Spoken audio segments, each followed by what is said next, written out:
quase se extinguiram. O futuro da vida na Terra estava em perigo.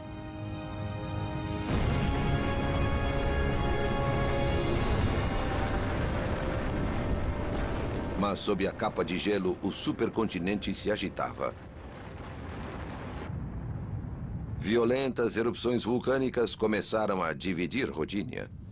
O acúmulo de intenso calor na base do supercontinente foi o que o fez se dividir. Era como pôr um cobertor sobre a Terra. O calor assim gerado em seu interior acumulava-se sob o cobertor. Esse calor decretaria o fim do mundo de neve. À medida que Rodinia se dividia, o dióxido de carbono liberado pelas erupções criava o efeito estufa. A capa de neve recuou. Rodinia se partira em grandes pedaços. E as garras do gelo afastaram-se da vida que existia. À medida que se formavam mares em torno do despertar de Rodinia e crescia o nível de oxigênio, os organismos primitivos sentiram-se livres para dar o passo seguinte.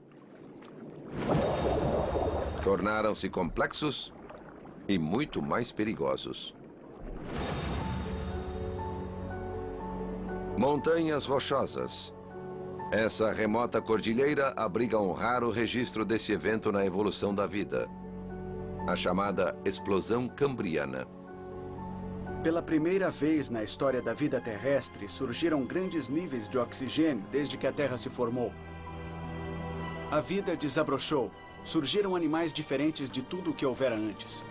O paleontólogo Paul McNeil escalou um alto sítio arqueológico chamado Burgess Shale. Os incríveis fósseis desse sítio são uma janela para o mundo, tal como era há mais de 500 anos. Pergunte a todos os que estudam a história da vida. A concordância unânime é que este é um dos sítios mais importantes do mundo.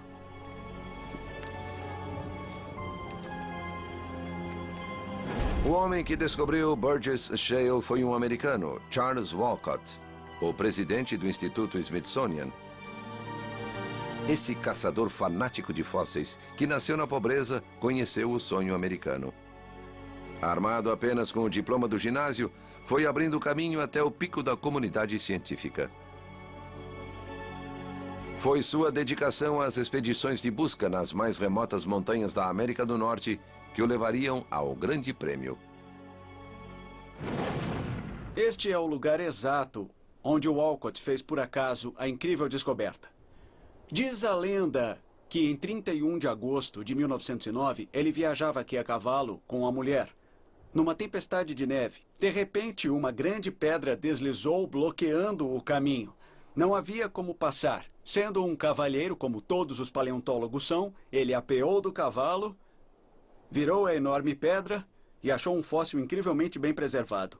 Estava caído na trilha. De onde veio aquilo? Pois caiu lá de cima. O pedaço de rocha soltara-se de uma borda do penhasco não muito grande.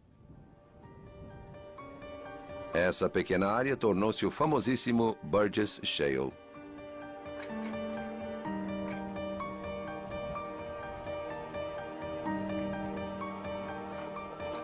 Walcott, com a ajuda da família, extraiu dali mais de 60 mil fósseis.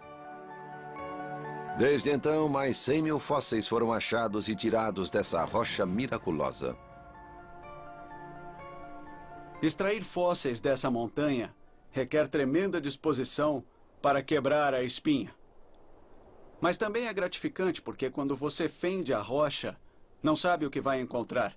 Muitas vezes não encontra nada, mas de vez em quando acha um bichinho que nunca foi visto e que resolveu aparecer depois de 500 milhão de anos.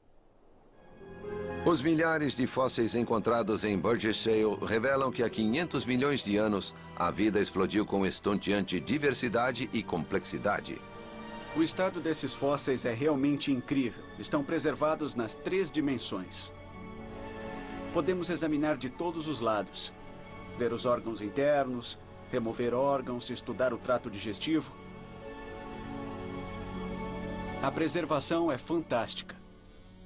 Veja, está se soltando. E aí está uma peça. Temos aqui um Anomalocaris.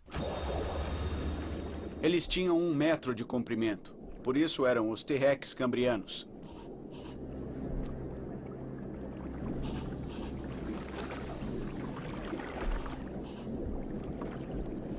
Nos mares cambrianos, os baixios, ricos de oxigênio, fervilhavam de criaturas estranhas.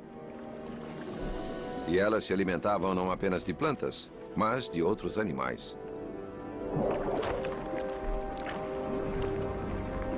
O Cambriano é um período especial na história da vida. Havia diferentes tipos de animais, havia mais do que em toda a história da vida na Terra. Dessa época em diante começou a corrida biológica de sobrevivência. Os animais se tornariam cada vez mais complexos, desenvolvendo esqueletos, exoesqueletos, olhos e dentes. O animal predador chegara à Terra.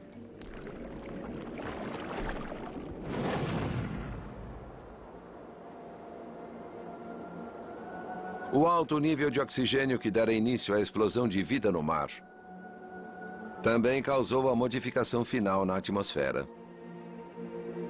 Nos 100 milhões de anos seguintes, o oxigênio atingiu o mesmo nível de hoje. Um nível denso o bastante para permitir que uma camada de ozônio se formasse acima da atmosfera. Essa camada liberou a vida para fora dos oceanos. Antes, a poderosa luz ultravioleta simplesmente destruía qualquer organismo não protegido pela água. Agora, a camada de ozônio agia como um escudo de UV.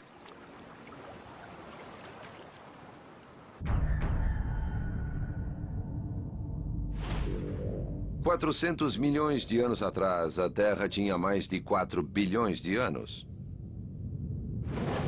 Nos 100 milhões de anos seguintes, os continentes mais uma vez se aproximariam.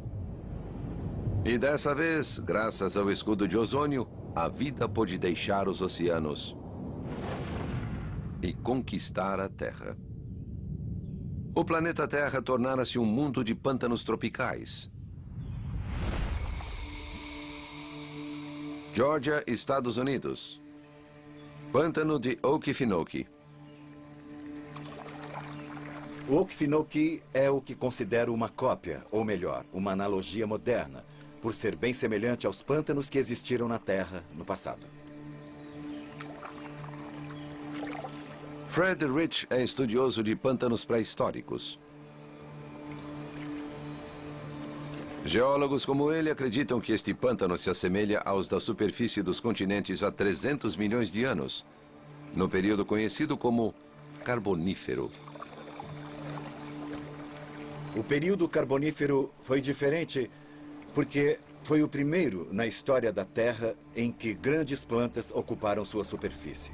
Tinham 12, 15, 20 metros de altura.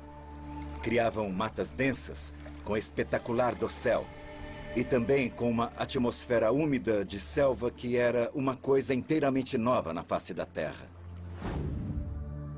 Esse grande Pantanal dominou a Terra por 60 milhões de anos.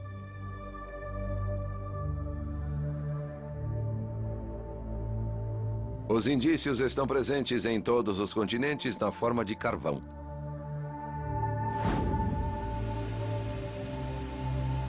O carvão que usamos como combustível formou-se de matéria vegetal acumulada durante milhões de anos.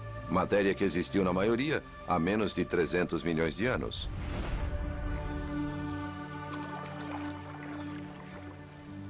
Formou-se devido à maneira única com que a água do pântano se decompõe.